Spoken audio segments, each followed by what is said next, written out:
Let me get situated here. Thank you, Rick, for getting things rolling. I am from Spawning. My name's Paulsen. If you guys didn't see me yesterday, I work for the startup Spawning AI, and we have a variety of different tools that we focus on as far as ethical use of AI, both in removing yourself from it, as well as being a practitioner of it in an ethical way. So I'm also a instructor. So today I'm going to be teaching this workshop. That's how I'm approaching this. I'm teaching at MCAD right now in Minneapolis.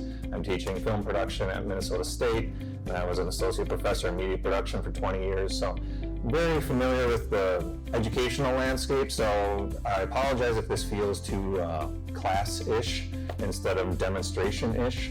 But like Rick said, if you want to ask questions as we go along, please do. This is not going to be a rehearsed, polished speech presentation kind of a session. It's going to be just kind of a work through, showing where I'm coming from. Rick asked me to supply something for the art show, the faculty art show this year. And so this was a piece that I put together specifically for this art show. And a little background on where all this nonsense comes from. I started working with AI in probably 2018 or 2019 when I was trying to explore ways to expand on kind of the surrealist methods of automatic thawing. How can you use AI to be your exquisite corpse subconscious? And as I kind of dove into that further, worked with some of my colleagues, we were coming up with painting versions. So we were doing a click and paint kind of in-painting system before Stable Diffusion was even around. And so that's where I'm going with this. I really enjoy surrealism. You may even call it dark surrealism. I really like organic shapes, organic things. And I don't always want to go for hyper-modernism. I may be a little old school. I like building things with my hands still. So the style that I incorporated in this is both antiquated and modern. It's using etchings from the medieval period to mix in with generative images and systems that I'm using of my own, pictures of my kids and so on. So this is the final composite, and this is not going to be surprising to most of you or interesting as far as the actual final put together on this. It was made in Photoshop. So it was an assemblage of all of these images. Ultimately, you could boil this down to an advanced collage project that each of the figures, each of the elements within the image were generated with AI, and then a large mass assembly put together at the end. So instead of just doing collage where I'm taking magazine clippings, I just generated my own magazines. And that way I could work with the specifics of the style to then put the whole thing together. So I'm just going to go through that. I'm going to start with the picture first, and I just want to walk through some of the steps of this because it'll help make sense for why we're trying to generate the pieces that we're trying to generate and where they came from in that workflow. I very much prefer to think about AI as a workflow tool. I am a working artist. I teach motion graphics. I teach design. So from that point of view, it is a tool that needs to be used in a much larger workflow, because if we're thinking Mid-Journey or something like that, a lot of people get hung up on the one click and done systems, and I don't see that as being really commercially very viable. That lack of specificity is never going to give you exactly what a client wants, so there's always going to be post-processing involved. There's always going to be that manual step involved. So in that process, I just wanted to show some of the different steps that I approach this from. So the goal in making this image was to say, from an ethical point of view, as much as I could, I still had to use Stable Diffusion as a base, but otherwise, as much as I could, all of the content, the style, the arrangement was all copyright-free or my own. So either I originated the pieces or I incorporated elements that were sourced from a CC0 or public domain area. So to start with, I was just playing around with just crude composition, like, hey, let's just throw these things together. And I was generating this as a depth map. And if anybody knows CG stuff, they'll know what a depth map is. And that's just simply treating a variety of grayscales as what's close and what's far away. So I was just kind of faking it by saying, I'm just going to use grayscales and paint this in 30 seconds in Photoshop and see if I can generate my world off of that. And so I wanted more noise, because if you don't insert noise in the diffusion model, Kirsten is the expert on all of these things. If you were at her talk yesterday, she did a fantastic job of going over the actual mechanics of how all of this works. She knows way more about this than I do.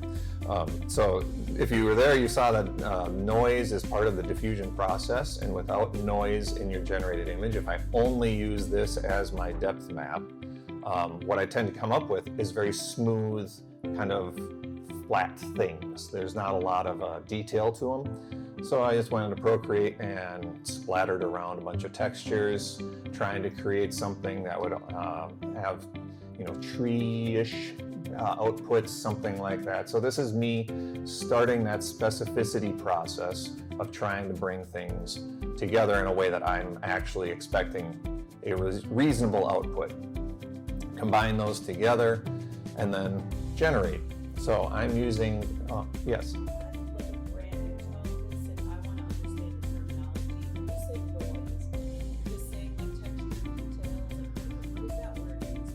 Well, in a image sense, what do you get when you take a photo at a dark nightclub and you look at the picture afterwards?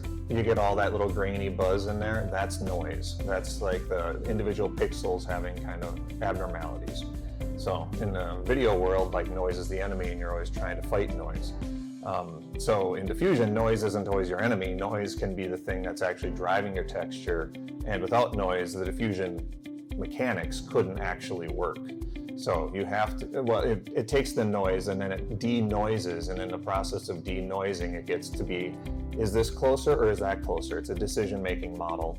Is this right or is that right? Is this right? Is that right? And then that's how it refines. So if you use that smooth landscape, it wouldn't really do anything. It does. It just turns it into big, smooth blobs.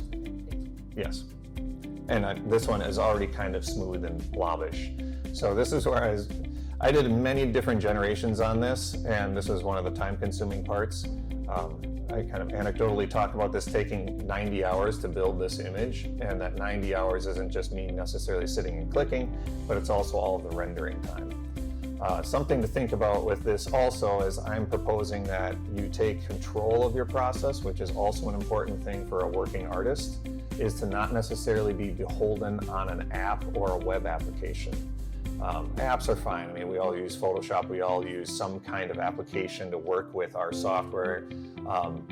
I don't really like the web app format very much. They usually make it very simple. They try to make it easy for the hobbyists, and in the process of making it easy, they also make it very limited. So you have this system that you are working with that is beholden on their GPUs, which you usually have to pay a subscription to use. And if you want to do lots and lots and lots of generations, I was talking to Morgan before, didn't you say you had multiple subscriptions to Leonardo or something like that?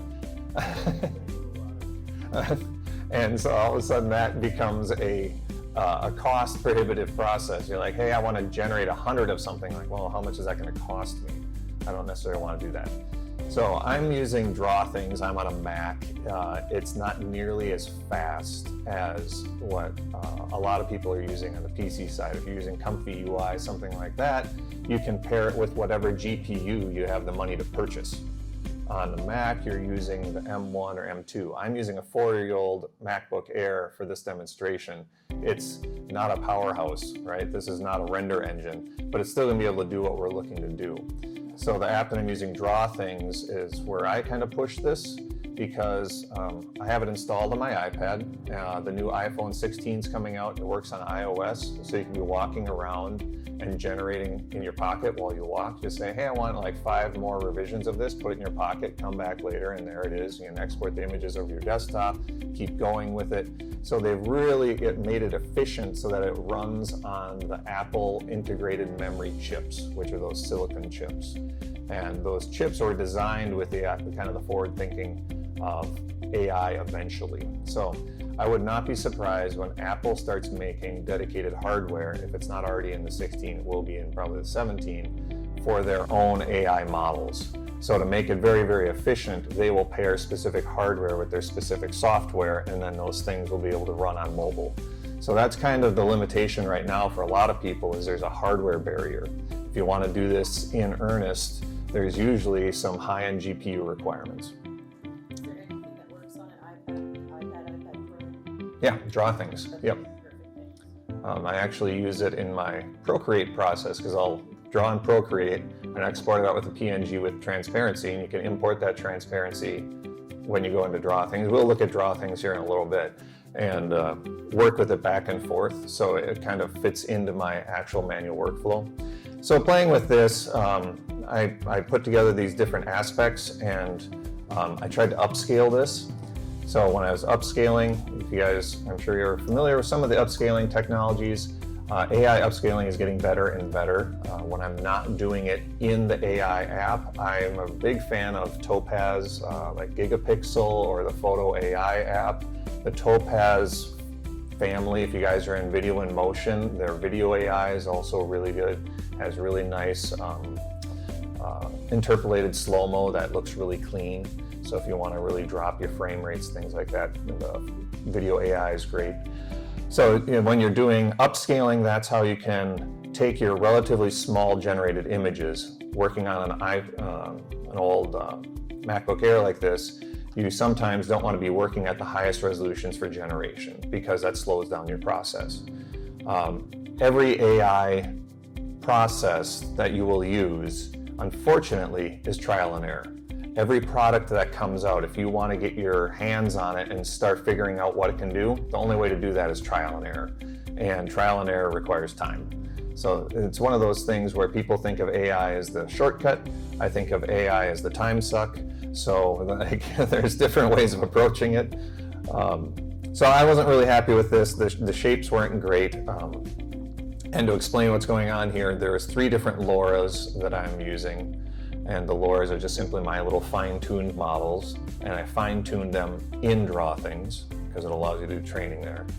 And I was trying to figure out, I knew I was going to make a composition with a whole bunch of figures in it, and this was too distant in scale for me to be able to get enough figures in there for that to make sense. So then I went through and I just sketched out another depth map and tried it again, and it still is kind of distant. The LoRa's that I'm using on this, by the way, are old etchings of anatomy drawings, like medical books, my own kind of soft, blurry pencil sketches, and then old medieval etchings of castles and landscapes. So there's 3 different systems there, and I blended those together trying to get some castles, but I wanted those organic shapes, so I went to the medical journals and stole images from there. Stole, meaning legally appropriated because they're open source, and then mixed in my own drawing style. So there's some unique fingerprints of Kurt in there. So then that was still not giving me what I wanted, so I wanted to go over to a image. So this is where I think Source Plus is essentially it's one of Spawning's products, and we will go extensively through that in a minute. Source Plus is a database. So if you guys are familiar, going to the libraries and doing image search databases, finding public domain images, art store, things like that. Think about it in those terms, except plus. There's a lot more to it than just simply an image database. So what I like about it is it's a nice, easy way to search through, find inspirations. You can do reverse image search in the database. So like, hey, I want to do something in my style. So I threw up some of my sketches. Like, I'll upload my sketch, see what other images are in my style on Source Plus, or what it thinks are in my style. Get some really interesting connections there. So when we're trying to explore and use AI as an ideation tool, I think it's really interesting to bounce it back and forth. Kirsten used the tennis analogy, the bouncing back and forth. I thought about it, I use the analogy of my digital subconscious, where I'm the id and ego at work between the two. So however you want to visualize that, that's where I went with this. So I found some images of closer spaces. So I was just searching for market spaces. The sky was a blown out pure white, and as an AI image to image process, pure white doesn't work well. It tends to generate in a certain direction or another, and oftentimes it tends to lean to neon green. So I wanted to keep everything black and white, and I wanted to keep more detail in there and have clouds, so I just pasted in noise. So again, part of the manual process, I'm getting my reference images, bringing them into Photoshop, manipulating them, and then generating from that to get my organic clouds, my market space, getting to some really interesting, more surrealist textures that I'm trying to find in this process. Trial and error, I'm showing you one image for each of these.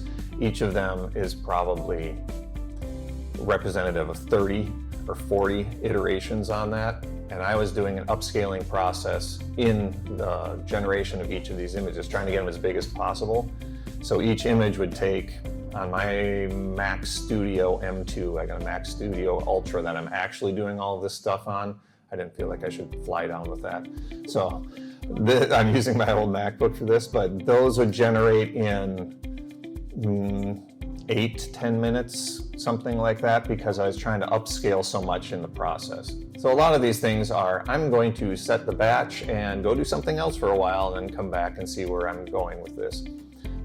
It's not that dissimilar when you're doing high-end CG and you set your project to render just to do a preview, and it might still take you 10 minutes to get that preview render. So I think if you're used to rendering, it's not that different to the generation process. So I looked at these and I didn't like it because it seems like there's holes where there's some depth where there shouldn't be, like there's sky poking through in the middle of the building, things like that. So, still not happy with it. So then I went and said I wanted more street space, more depth. And I took 2 images out of Source Plus, merged them together. They're in 2 different perspectives, but that center line is a modification of that. Started generating with these, and then realized I would really like a foreground object to give even more depth. So I have my foreground, middle ground, background in the image. So went and found an image of stone wall, put that in Photoshop, and then that ended up generating my final background composite. So lots of organic shapes. I like the space, I like the textures. The corner, the top right castle was not right to begin with. So then I went in and I just painted out the castle area and then generated another 15 or 20 castles. So started keeping the rest of the image, but I'm just gonna modify just the castle area until I find a castle that I liked. So here's some of my sketches. I'm a video guy, not a traditionally trained artist. I really like surrealism, and like I said, I really like organic shapes. So these are just little quick pencil sketches. They're very surreal. I often had my nephews and kids give me a doodle to start with, and then I would flush them out, things like that, and kind of run from there. So I used a bunch of these images. This is just a sample of that to train my personal LoRa, so the Kurt style LoRa. So I put all of those in and created a fine-tuned model on this. And it's a very soft, mushy space. I think a lot of people go to AI to try and find lots of color and detail, things like that. And this is actually the opposite of that. It's pushing it into a soft space, it's pushing it into the lack of color, which is something that you have to intentionally prompt. You have to intentionally try to get it to go black and white. Then I went through, and we can look at these specific collections later, but these are the landscapes. So that's the full set. So I didn't have to find a ton of landscapes, but I just went through and searched for medieval landscapes, found those, selected them all in Source Plus, added them to essentially a folder, which I could then export and run with directly into Draw Things. And then the last one is all those medical drawings, the human anatomy drawings from the medical journals, to try and give me both an etching style as well as more organic shapes. So I went through and created a depth map. Draw Things can interpret what you give it as a depth map, or you can feed it your own manual depth map. So it'll extract either way. And the depth map was a useful way for me to force the layering, which is what I was trying to do. If you kind of see in this depth map, the down here, this white layer under the word, that is actually very clearly foreground, and I kept it as foreground. You can prompt it to give depth of field. So if you want to have the background out of focus, I didn't. I wanted a deep focus piece so I could stick my nice little clean figures throughout the whole thing. And then as you see the colors here, that is just simply to represent the 3 different Lauras. And I'm mixing those like a recipe. So, Kirsten. It's a control net, yeah, yep. So the control nets are an add-on that affect your model's output. So there's all these kind of different controls that you can affect your process with. So a LoRa is going to affect it in a style or sometimes in a content output. A control net is usually a way to control something specifically in the composition or the arrangement. At least that's how I use it. And so mixing these different controls. Kirsten used the mad scientist analogy. It's not wrong. You do kind of feel like you're sitting in there with a bunch of levers and you're just pulling on all of these levers and seeing what you get out of it. And that's what the levers are. That's what these LoRas are. And after you've done it for a while, you tend to get the idea of, okay, this LoRa needs to be at 80% influence and this one should be at 70%. Draw things turns things into percentages instead of weights.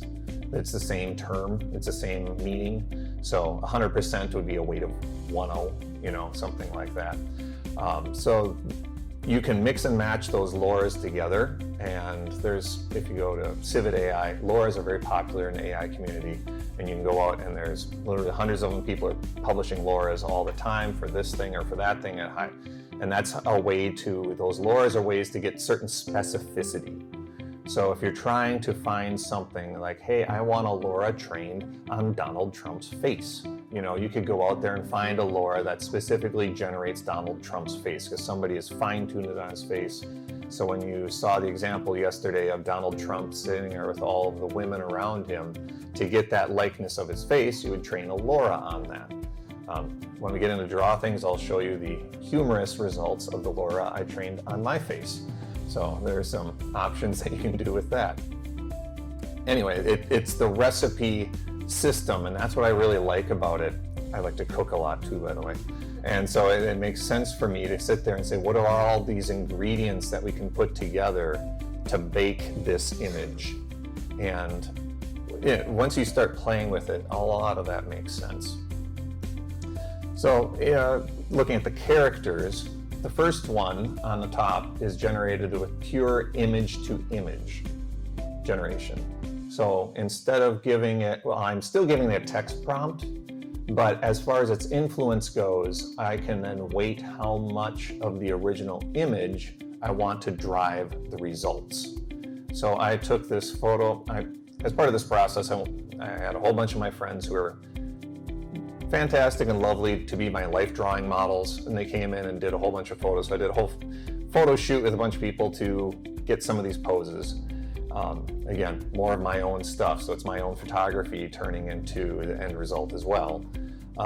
So I get these different poses, I can direct them that way, and then I just do an image to image, mixing those LoRas again to try to get certain results. And some of these are different mixes. You can see more of the organic anatomy in this result versus over here where it's more of the landscape etching result.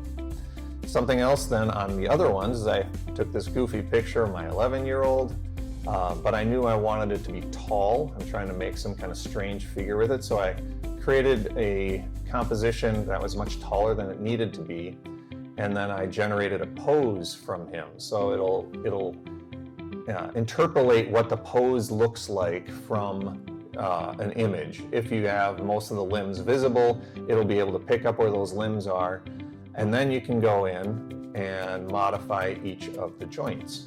So in this case, it picked up his anatomy just fine. It's a really easy frontal pose for the software to interpret. But then I just wanted to make it a really tall figure, so I forced it to be tall by just grabbing its leg nodes in the pose model and stretching those things out. So then I could generate these tall me's. I was trying to make me, and it kind of resulted in me. And it's just strange that it defaulted to that without it prompting it to be me, so my son actually turned into a tall Kurt. Again, a mix of LoRa's, but these, I'm just trying to show there's different approaches to get different results. So those control nets can be really useful, plus the LoRa's. So hey, I'm trying to get specificity. You're trying to get the AI to give you something you want, instead of simply generating weirdness indefinitely and then hoping you come across something. That's sometimes great in the discovery phase, but when you're actually trying to make something, you want to mix discovery plus that specificity. So I want the tall figure, I know what my composition is, now give me 15 iterations of that specific combination. Okay, I still have that sense of discovery. I still play the curator's role. And by the way, I think that curator is definitely the term that we need to adopt and teach our students, is that the traditional arts are still very valuable, because you can't be a good curator unless you actually understand the basics of art, composition, and design, right? Those are the things that inform the wisdom that you would use in discerning what's compositionally pleasing, or what has a good color palette, or something along those lines. So I think there's definitely a case to be made when you are recruiting students for Ringling or something along those lines, that there's still a place for higher ed. Like, this is not the type of thing to just bypass college and just go into the working field, because you do need that kind of global wisdom. I think students often think of outcomes only, employment only, and they kind of gloss over the fact that college is also where you grow up and you become a wise and intelligent human. So I think that that's part of the process. So just showing again how simple this can be. So this was one of my prompts, and I just needed it to be a compositional piece.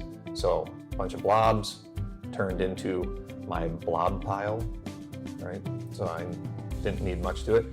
This is my really great rendering in Photoshop of a man pulling a wagon, which turned into that.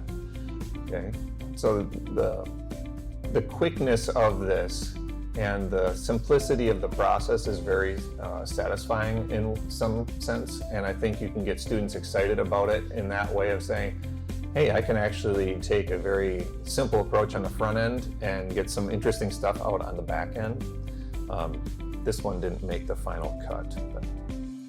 And then as my final very simple step, and this is standard across the board, anybody who's doing any kind of design or layout would go in and then just simply combine all of that content together. The thing that I didn't show you in the process is that each of the images still has to be trimmed. Kirsten also mentioned how in her game that she tried to copyright, she had to go through and remove backgrounds on everything. Most of the time, I don't think, she can correct me if I'm wrong, are there any AI systems that are outputting alpha natively?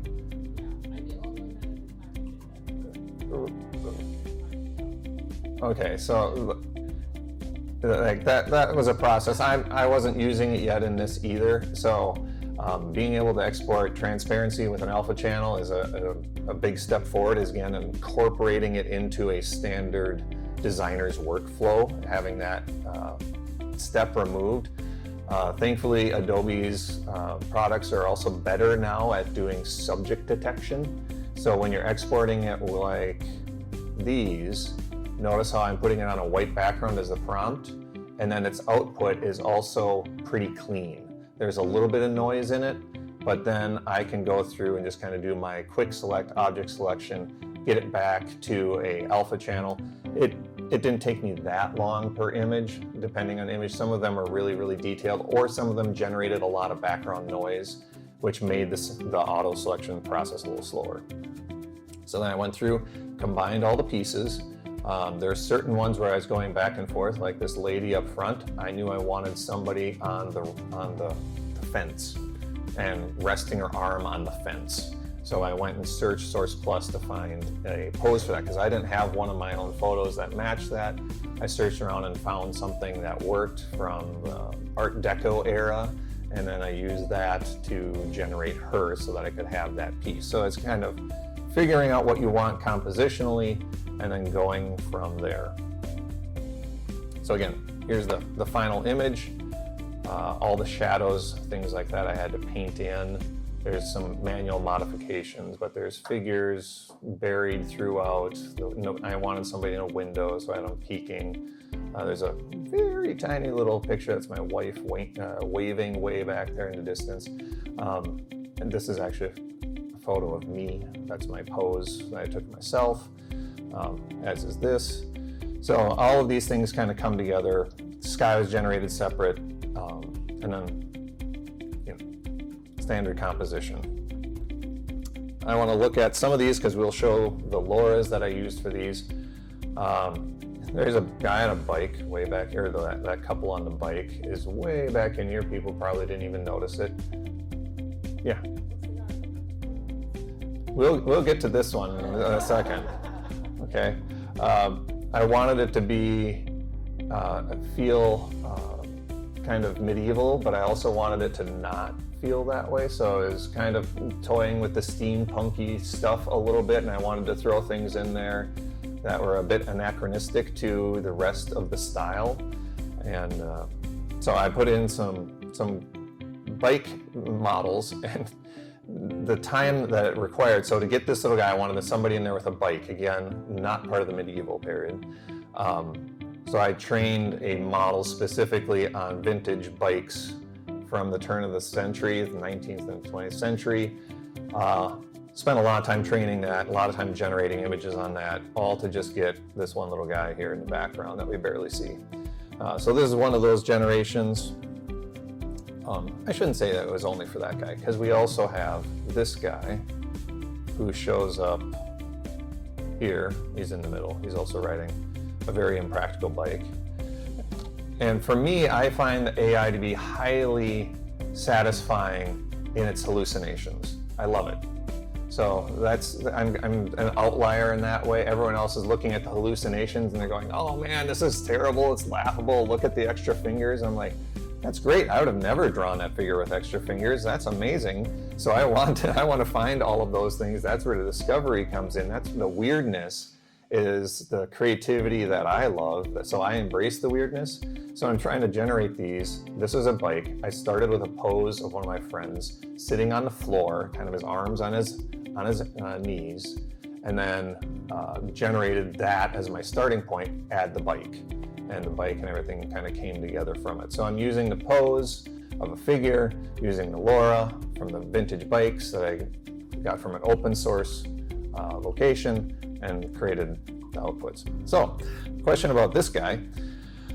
So this is, again, the final output of, go way back to my son. So he was in one. I don't think I actually have, no. I had a picture of him kind of leaning forward, told him, okay, pose this way. He thought it was really weird. But then I painted in noise for what I wanted to be his smoke, and then had him generate off of the same exact LoRa's that we were doing before, but then I worked with the smoke over and over again. So I wanted somebody with jetpacks, and to get the sense of it shooting, I created a custom LoRa based entirely on the jet ski water flyboards. I can't remember exactly what those things are called, but you strap them to your feet and you can kind of go diving around while shooting water everywhere. So that was my way of saying, hey, how can I train something that has kind of a realistic sense of a rocket jetpack? Where do I get images of something that's rocketing? So I found those water flyboard images in the public domain, and then trained a LoRa on those specifically to get this image of him shooting steam out of his feet in some kind of steampunky way. Okay. I'm going to switch over to Source Plus.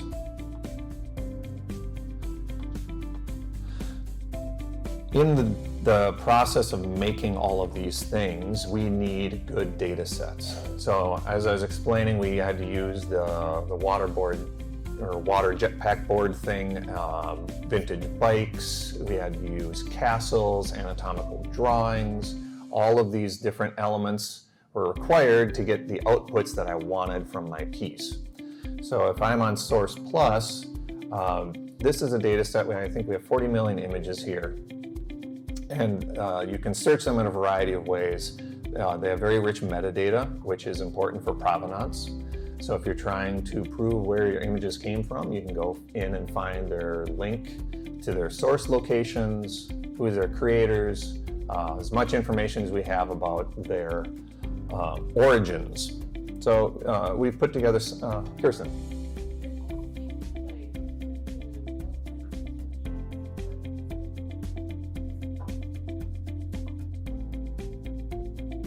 Let's look at one. So this is the information. Oh, sorry, it's pretty small.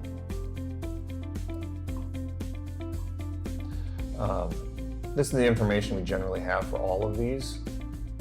We're in the process of doing a full enrichment on all of our images right now, so that doing captions is its own AI process where it's looking at the images, determining what's in the image, and then generating a text description of that image. That's a requirement for the text-to-image models. In order for you to put in text and get an image out, it has to be trained with images that also have the text, and those two things need to match. So right now, this is in the process of running as we speak. We're supposed to have all of these enrichments done in a couple of weeks for the entire collection. So 40 million images, that's a lot to caption. So we're running that on AWS right now on the Amazon cloud. In the meantime, we can do those captions manually. You can trigger it for your own work. So these are collections that you can find and work with. But what's kind of fun is you can take your own images, your own styles. So if you're trying to get your own style out of this, I can create a collection, upload all of my own work to it. It'll be private, not shared with anybody else. But then you can use that as a curation tool and as an exporting dataset building tool. So right now the metadata is essentially this. Tells you where it is, the file size, the width on it. We only put one dimension on the size because most of the time when you're training by its smallest dimension. So that's usually what you're trying to sort by. Whenever I'm sorting my image results of what we've taken in, I always sort by image size. Because for me, I have no interest in 200 by 200 pixel images. Some people might, but I don't want that. So I want to get as high as resolution as I can, makes the best training data, and being able to sort that down works really well for data set management. Go back to this. So these are the collections that I put together just as a way of kind of showing specific artists that were in the public domain. They're not living artists, they're in the public domain. You can use them as you see fit. So on the ethical side, some may still question this in the sense of you're using some other artist's work and making your art. My defense for it is, if you went to art school in the past at least, how many of you spent time sitting in an art gallery with a sketch pad trying to copy other artists, right? Like that's how you learn. So it's not like other artists don't inform our work, and it's not like their pieces don't prompt us on to the next level. I don't know if we necessarily want to use these things to create specific copies. I personally wouldn't, but I think it's really interesting to be able to bring them in as part of that recipe, you know, a little dash of this and a little dash of that to get what I'm kind of going with. There's interesting things here that I find that I would have never come across. So as a database itself, the discovery process can be pretty interesting because you might have a limited understanding of what's available. I think we all, by default, have a limited understanding of what's available. We don't all know everything. So being able to go through and find interesting pieces, this one stood out to me. Mary Louise Carvin, she was a prolific fashion designer. And so all of her sketches from her sketchbook are in the public domain. And if you notice something as we're going through this, it makes it especially data set friendly because compositionally, they're extremely similar. So if you're trying to generate something very much in that particular composition and style, using these type of images for your data set will give you a high degree of specificity in your result. I'll show you what happens when you merge these with my face in a little while. So anyway, there's on here, so they're all high res, but there are many pages. So there's 3,875 results. So there are individual unique drawings from Mary Louise Carvin in this space from her sketches. Some of them may be duplicated, but there's a large amount here. So depending on the scale of your data set, there's two different types of data sets that people work with. There's one that's kind of a model fine-tune versus a LoRa fine-tune, and those can each operate with different levels of data. So with the LoRa's that I'm training, they're all sub 100 images. If you're trying to do a checkpoint trained model, and these terms don't necessarily need to mean anything to you right now, usually use more, thousands of images. So part of the data set process that gets really annoying is managing all of these images manually. So you're like, hey, I want to build a data set and do some training. Now I have to sit here and manually go through and find the files, label the files, get them into a folder, and get them prepped and ready to be trained. That's a major lift most of the time. There's a huge process in just getting things ready for the training before you even start the training, and then the training takes a lot of time of itself. What we're trying to do with Source Plus is make that whole thing a lot simpler. So we're trying to make training simple. We're trying to make this pro artist, which is the difference between this and maybe like an art store where you can find images, you can use them in your papers or download them. This is specifically designed for artists to engage with, to make things. Like that's what we want this to be. So once you have your collection, you can select them, take them in and out, and then you run them as an export. You can search by our publishers. So in the process of collecting our public domain images, we have a large quantity of our images are from Wikimedia. So that gives you a fair amount of modern input there. So they are CC0 at that point versus public domain. Some of them are public domain as well, but then we've also pulled from a lot of different museums, libraries, Europeana. So there's a lot of different international sources for your content as well. And there's even a whole slew of documents. So if you're looking to do anything as far as researching specific styles, maybe not for an artistic point of view, if you're trying to do something for history research or something like that, you can actually use this as a database to find those original documents as well, because we have tons of them. These featured collections I put together to kind of represent different pieces. Our Source Plus logo is a rotating collection collage. I've noticed kind of like collage-y things. So I generated a whole bunch of different collages for our Source Plus logos, including one based on microbiology. So we have a bunch of different libraries of microscopic organisms. There's huge collections of botanical instances, flowers, plants, leaves, things like that. So I created this one out of different microbiology elements that seemed kind of fun, the dendrites and all the cell structures. And I made this one specifically for Morgan's class when we're doing game design. A lot of museums have extensive collections of historic armor, swords, weapons, things like that, and they also generated very high quality images of them. I believe, the Cleveland Museum of Art was a lot of these, the Met. So these are also well made for training because they're clean, there's not a lot of extra noise in them. Problem with you don't want a lot of extra material in your training data, because if you have a lot of similar elements in a background, those things get trained in too. You're not just training the subject, you're training the other stuff as well. Kirsten?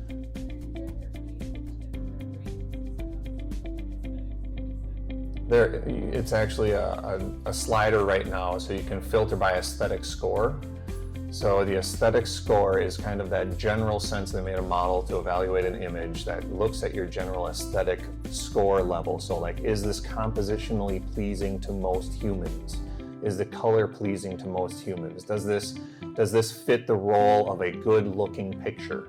Okay, and by filtering by aesthetic score, you can usually get rid of all of the documents and all of the passport scans or the immigration documents, things like that, that don't show up as particularly useful because we're just grabbing entire libraries, entire museum collections. So being able to filter by aesthetic score allows you again to rise your quality images to the top, because in a data set, you're trying to put together the very best that you can, because the best images result in the best LoRa's or the best fine tunes. Garbage in, garbage out. Same thing in AI world. Yeah.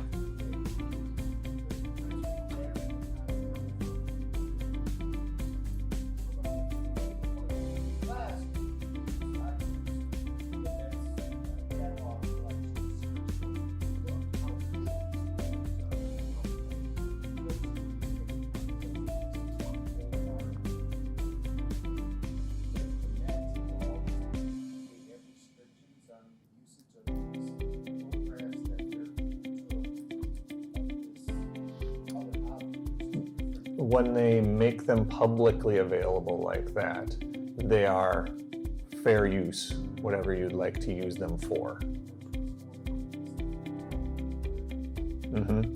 So in that public domain space, that's where those things can be used. You can download, use as you want going forward. Yeah. Now, I will say the caveat, or Mark, you want to join in before I say?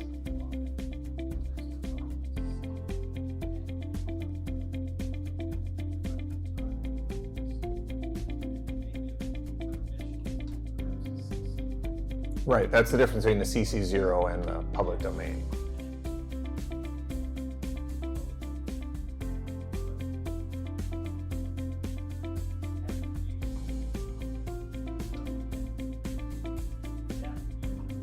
Right, yes. And more often, just coming from the historical side, the public domain is usually old. So that's one of the kind of the biases that you will see in these type of data sets, is that a lot of the content is old, because that's where the public domain comes from. So the CC0 is a critical part of that, to be able to get some modern content into it, and that's where a lot of the Wikimedia stuff comes in. So if you want to be able to get, I want some neon smeared headlights in Berlin, you can find those type of images in the Wikimedia side of it, versus only doing medieval etchings. I'm not trying to show that. It's just my own taste in the artwork that I made, that it's kind of built out of those antique styles. But there is a lot of modern content too. And if you click on any of these, to answer your question, we have the license owner here and the license type in all of the metadata. So if you're looking for which type of license it is and where it falls, that's what it is. We're trying to be very it's all about transparency. Again, we're trying to be the ethics company.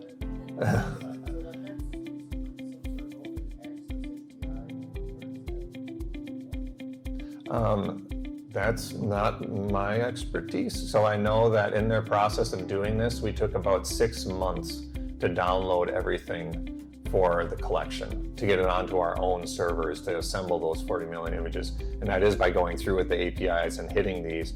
There's a lot of museums out there that have CC0 images, but they do not have, in their terms of service, they do not allow you to do mass downloads from their sites. So unless we were going to go through and individually click save as, we can't grab their collection. So sometimes there's museums that do have images that you could use, but they don't show up in a collection because of those limitations on their API access.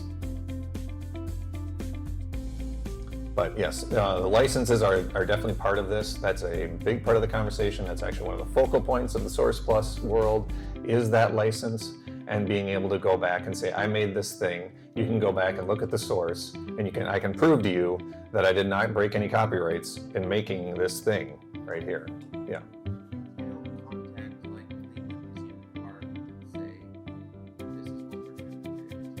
No, no. So when they originally put it online, they didn't anticipate it being used in this way. I would doubt that they anticipated AI being used in any way at that point, because I doubt anybody was anticipating the AI we're seeing. I'm just wondering, technically, Mhm. but you're not notifying them or getting into a consent. You're legally protected, but that's different from being ethically protected. Yes, and I've had that question raised multiple times, and if you went through, do you need to get permission to use everything from Wikimedia? I think it's different because if, like, let's say your bot is labeling all the 40 million images, Mhm. that's not the same quality of labels as like a librarian typing them in one by one, right? Can I just jump in here real quick? Sorry. Just to say Creative Commons 0, if, like, that they put on that. So that's a proactive step where you have said, anyone can do whatever they want with this. Like, I've released a bunch of Creative Commons 0 stuff in my life. And if you proactively say, this is now Creative Commons 0, the whole point of that is like, world, do what you will, right? And so that is similar to, like, almost to the public domain level. The slight difference, as Mark pointed out, but like, you don't take that step of releasing it into CC0 or public domain with that, and then expect any have any expectation that you're gonna have any say over what happens. The whole, Including future stuff. You're like, and they could, Mark, correct me if I'm wrong, but they could, but no, they can't undo that, right?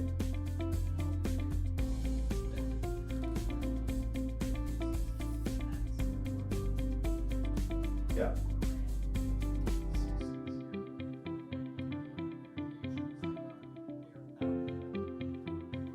So you're bound by that. Once you say it, you're bound by those terms, which you can go to Creative Commons and look at.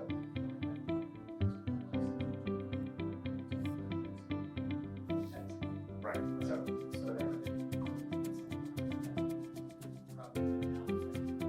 sorry to jump in on you. No, that's totally fine.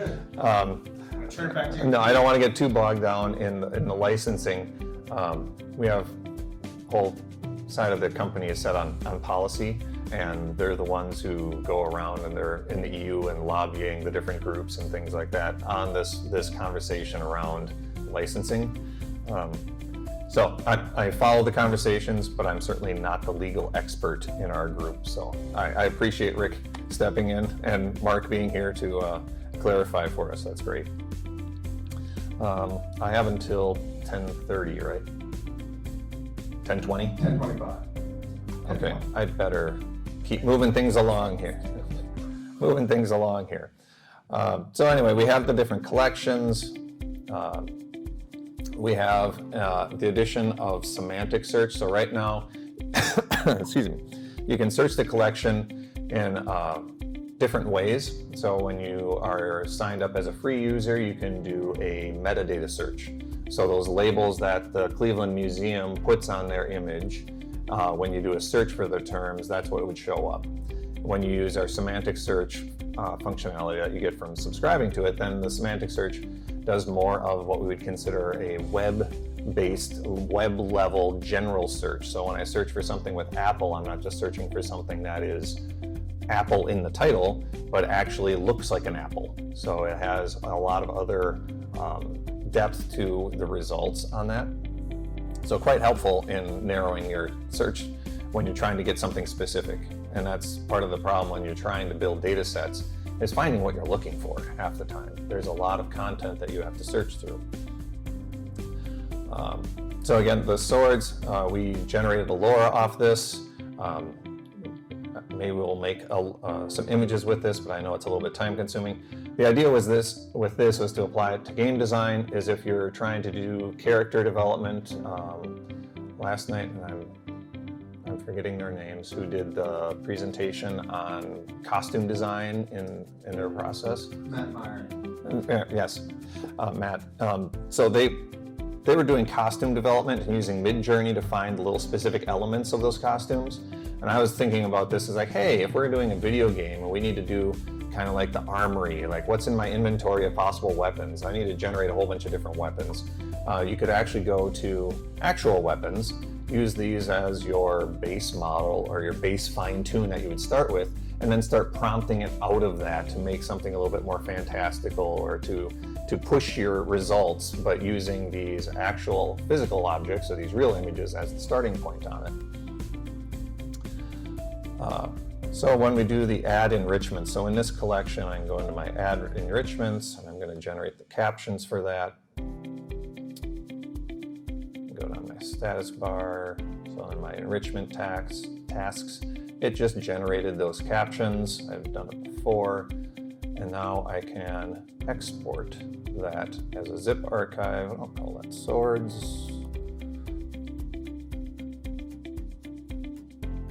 And then it will collect all those images, and sometimes it takes a little bit of time because in this case they're all quite large, so it's gathering these kind of large files, putting them together into a zip archive with the captions as part of that. So I apologize, in the next steps there's going to be things that we have to kind of wait for because a lot of the stuff is not instantaneous.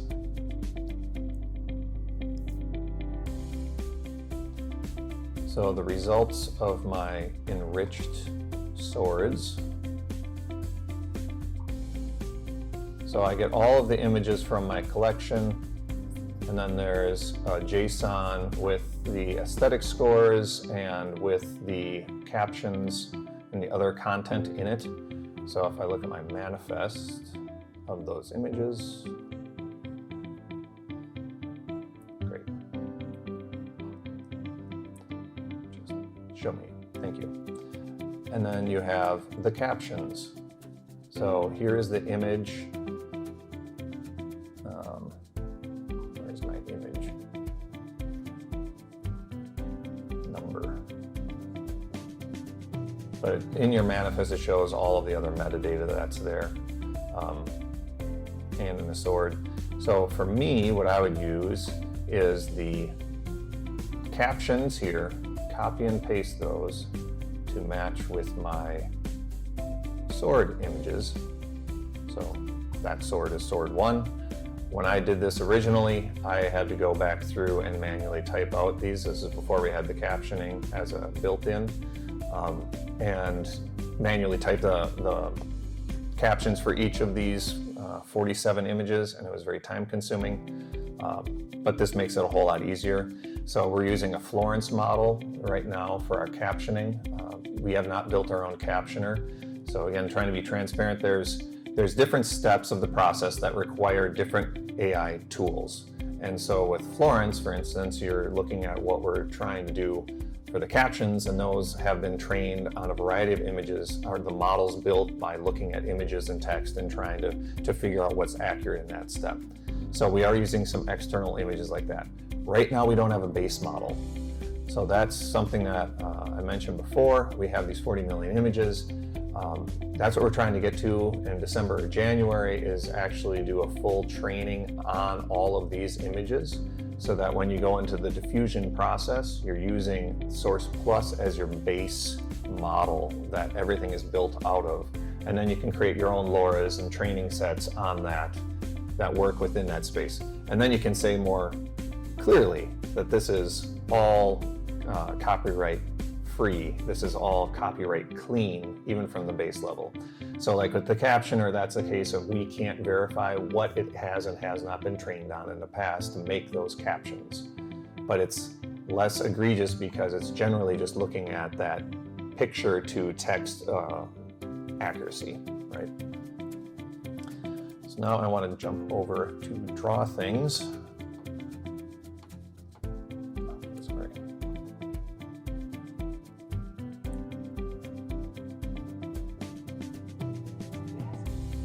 Yes.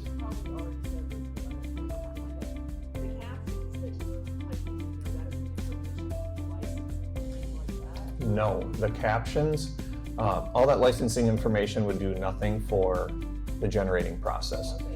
That is for your processes. So for instance, if you wanted to create an artwork and then approach somebody and do some client work with it, and the client's going, wait a minute, I'm unsure about this because I'm unsure about what the copyright means in this process. The more that you can be able to demonstrate that and say, everything that we've made, here's the licenses for all the images in the model, here are the licenses for the base model that we're using, we've used this process to generate the output, now you can sell this. You know, we've done something, we've heavily modified it, and we've created this output that you can use commercially. So like that is an important step for you as the designer, artist, maker. Yeah.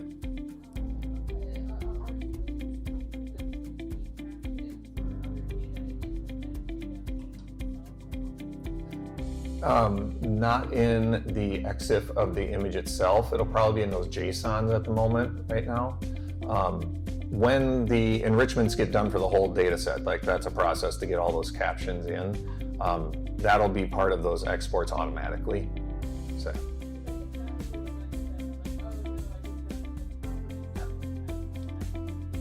Yeah. And if you're trying to do this at scale, you can also download Parquet files. If you're like, hey, I need 10,000 images, that would be a different system. We're not going to put 10,000 images into a zip file. But if you're trying to do this at scale, we're also trying to treat this as something useful to data scientists, machine learning people. Maybe Amelia would be interested in the mass scale stuff at that point. But Draw Things is my app that I go to. I've reached out to them several times. They say, hey, do you want to do something with our data sets? Don't get any responses. It's an open source platform. There's basically one developer who's running the whole thing. Great thing about it, it's free. Go to the App Store. It's Mac only. That's not the great part. But you just download it. Works on all the iOSs and so on. True or false, this looks simple versus, or does it, I'll just put it, true or false, does this look intimidating, put it that way, to anybody, as far as an interface goes? Good, that's what I was hoping. Like, as far as the platform that I want people to be able to use, to get students to start running locally, meaning not using a web app, you need to push them in that direction. Yeah. Does it look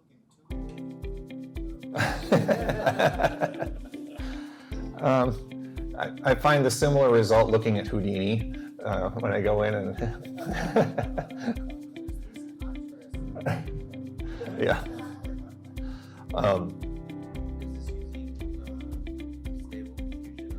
This is a stable diffusion base, yes.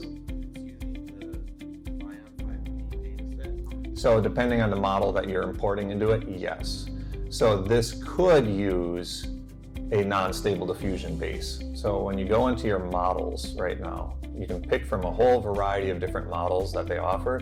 So like looking at Stable Diffusion XL, Stable Diffusion 3, if you want to put in Snell, Flux Snell or Flux Dev, those are the hot tickets. Flux came out a week or two ago. Everyone's raving about Flux. It's one of the first models that's really good at doing text. Like that's a significant difference, is like whenever people try and generate things and they say, make a sign that says something, it always comes out as like some sort of weird cuneiform. Flux actually fixes that and can actually put it out. So if you're in the design side, you're not doing costume design, not doing fantasy art, but you want to start prototyping products, it's actually pretty good at saying, here, I want you to give me a bunch of logos on a cereal box. And Flux can go in and actually do a whole bunch of cereal box designs for you, something like that. So what I'm using for this is one of the merges, checkpoint merges that I like. So it's actually based on Stable Diffusion 1.5. Kirsten made a really great point yesterday of newer is not always better. 1.5 is still probably the most popular platform, the most popular model among hobbyists. A lot of people are racing ahead to do the new stuff all the time, but the most LoRa's coming out are still for 1.5 because it's the easiest to train on, it's the smallest and it's the fastest. So you get 1.5, which is the old school Stable Diffusion, but when people refine it, it actually starts to put out pretty good results. And that's what I train it on, or train my models on, again, for speed, because I'm not running it on a GPU farm, I'm running it on my Mac. Yeah. This is called Draw Things, and I apologize if it's really small. I don't know where my resolution settings would be, but maybe that'd be worth investigating. Do I need to make it bigger for people? Is it too small to see?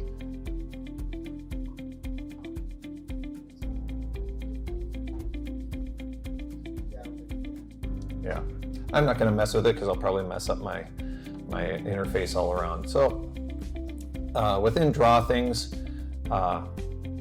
I don't represent Draw Things. I'm from Spawning. I have nothing to do with this company at all, but I'm a huge fan, and I talk about them all the time because for me, it's the way that I could actually pitch it to a student who doesn't know anything about this, and actually have them run something locally.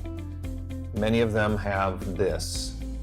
Even if they don't have a Mac, they have this. So they have something that's relatively powerful on an iOS. So the new iPads, I think they have M2 chips in them, are actually pretty potent as far as computational power goes.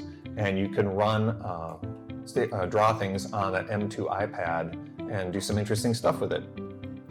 So like I was saying, I made some LoRa's for myself. I use unique words, so part of the captioning process and using a LoRa is to have a trigger word that's like the magic word to activate the LoRa in your prompt.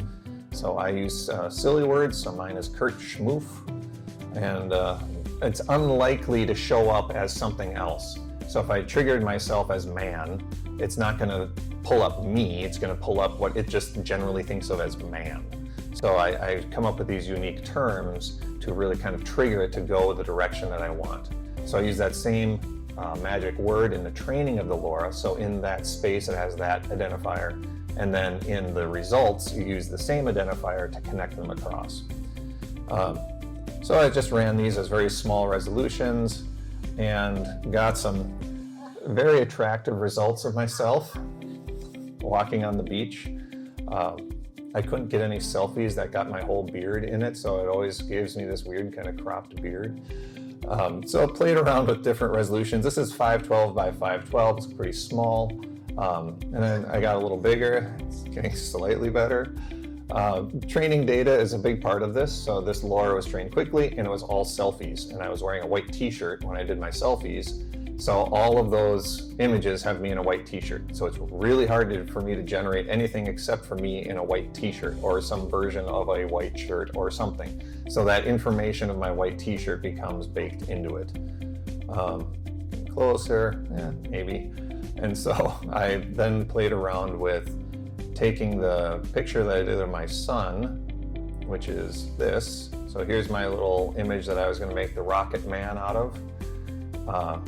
Built that quickly in Photoshop. So I'm using it here, and I wanted to get something other than a headshot because it was all selfies of headshots, but I want to use my face in something other than a headshot. And to force that with prompts only would be really hard because the LoRa is going to say, no, what you're telling me to make is a headshot because that's all I make.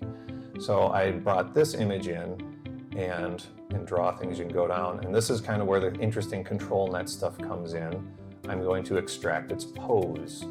So I run, and just select pose, it'll run for a second, it'll pop up the pose from that figure that I just inserted. And if you want, you can go through and then click on each part of the pose. So I want to tweak this a little bit. And I think Mark was talking about that yesterday when he was looking at the problems of the anatomy of that figure and like how she's going to be falling backwards in the frame. So if you're using poses like this, you can go through and say, you know what, I think we need the figure a little more forward and actually manipulate the pose in that way. And then I went through and started generating images from that image. And I was mixing this with that Mary Louise Carvin image that I made. So I made that LoRa based on her fashion illustrations. And so you have the information of my head and my face mixed with Mary Louise Carvin's illustration style. And it's trying to force me now into that pose to create something. And it's kind of making up the other stuff in the background. Some of these are then just clean. So when you get a nice generation like this, it's excellent for being able to take out and quickly select in Photoshop and pull out if you wanted to use that as part of a larger composition. And sometimes you get weird errors. You know, I think it's trying to turn my beard into pants or something like that. I'm not quite sure. But we can try and run one of these. Let's just do the fashion piece, and I'll take a prompt from the crowd with the Mary Louise Carvin style. Animals. Let's try it. How about a illustration of a really buff hedgehog riding baking. a really buff hedgehog baking? Okay. We will find out. That's tough as multiple. So right now I'm not going to use the pose because that pose information would be kind of weird for the hedgehog. I mean, we could try that maybe. We can try that later. One of the other things, I would love to go through and just do like an hour on how to draw things into different control nets.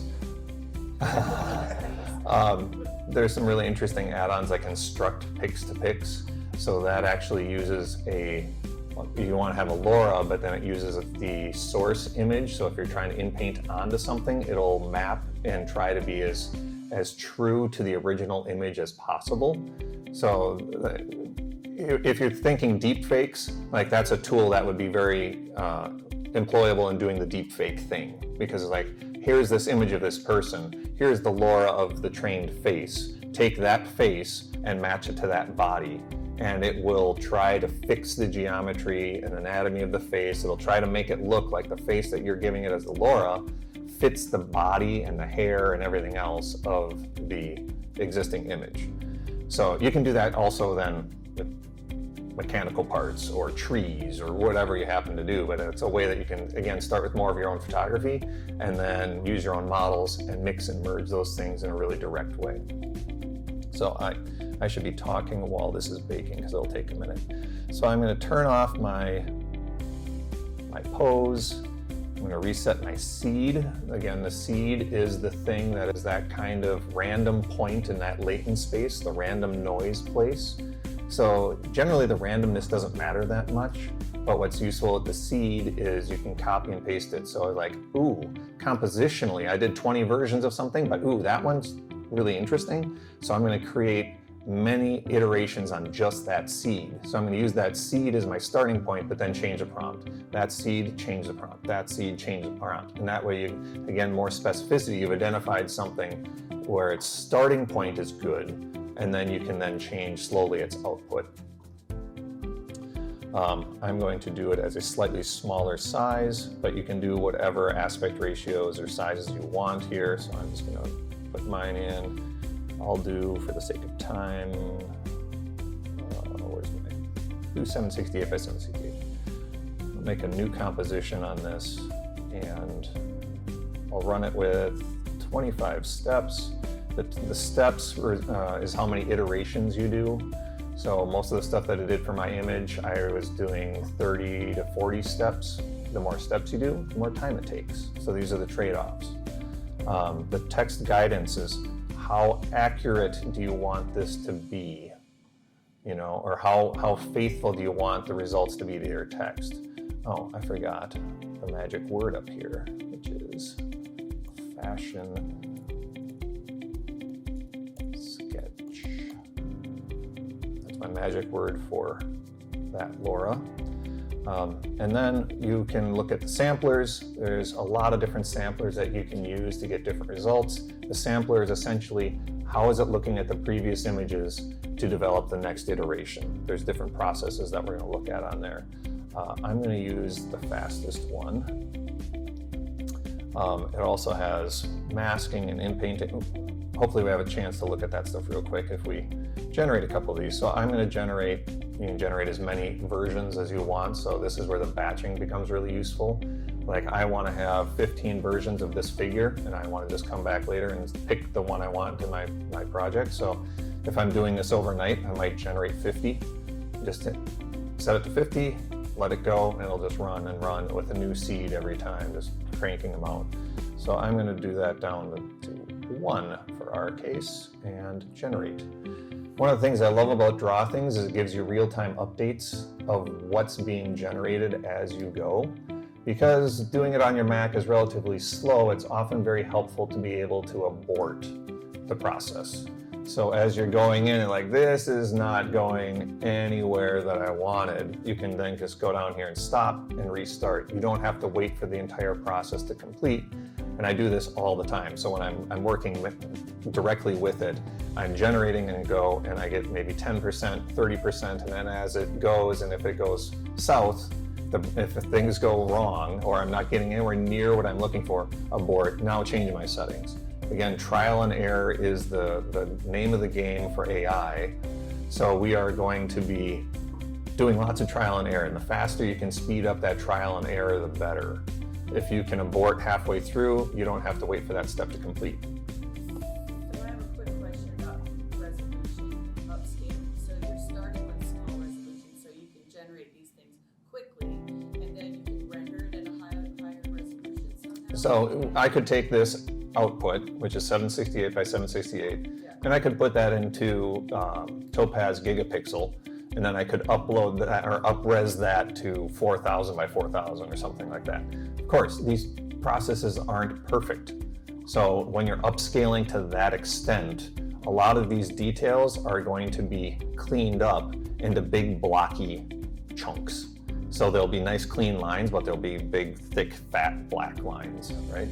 So when you want to do the generation process, if you have the time and the horsepower, I usually go up to like 1024 by 1024, and then you can do the built-in upscaler. So you can do a 4x upscale, which is its own model that is then built into this.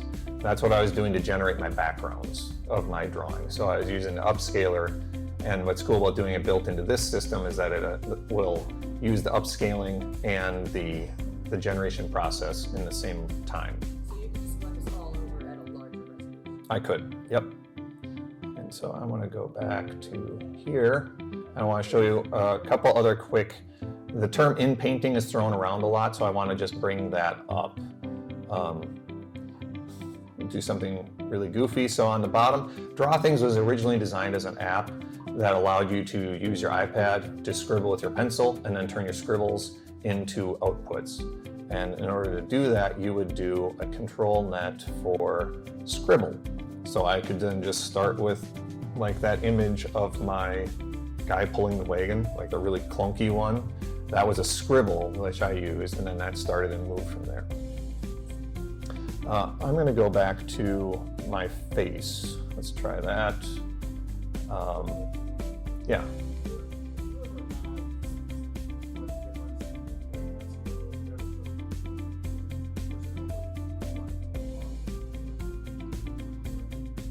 No, not building it into this, no.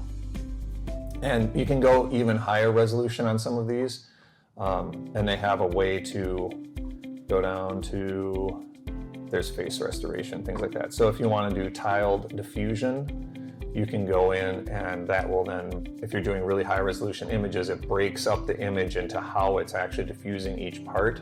And that's a way to keep your composition more functional at scale, so that doesn't, because a lot of your models are trained at a smaller resolution, and if you try to make the composition too big, it tends to find that blocks of those original resolutions and then repeat it. So if you have a cat Laura, you might end up with just kind of a grid of cats that kind of blend together instead of one whole composition of a cat. So these tools are in place to help work with that. I just wanted to show in painting real quick. Draw Things is great again from the artist point of view because you can do this stuff directly in. So I can go in and grab my brush, and I just got my free form here and erase. So now I can just take this and brush out the face here and see what it does with my face on our hedgehog. So I'm just manually masking that out. You can zoom in and out and get more detail on your masking. It also allows you to do paint. So if you want to paint in areas directly, you can do that for your scribbling, like, hey, I need to have a darker blotch here. You can just paint directly onto your result and then go in to generate it again. So now that I've done my in painting, I'm going to grab my face, an illustration of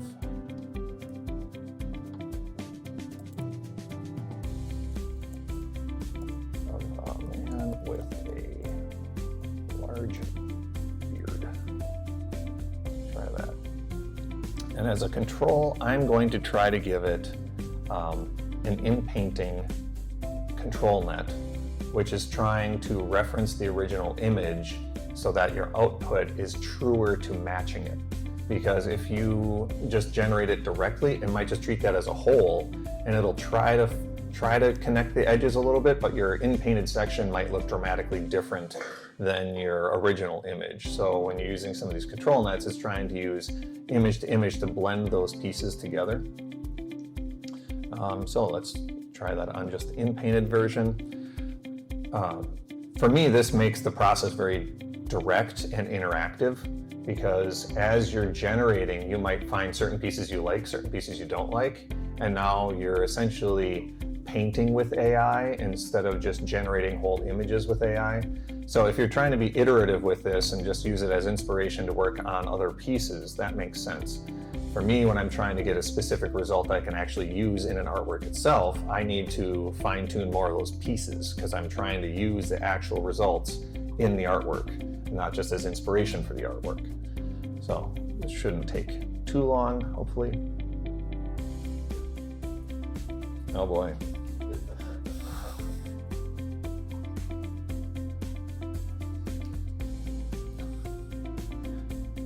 And we'll run it once more while I take questions with the instruct pix to pix control net.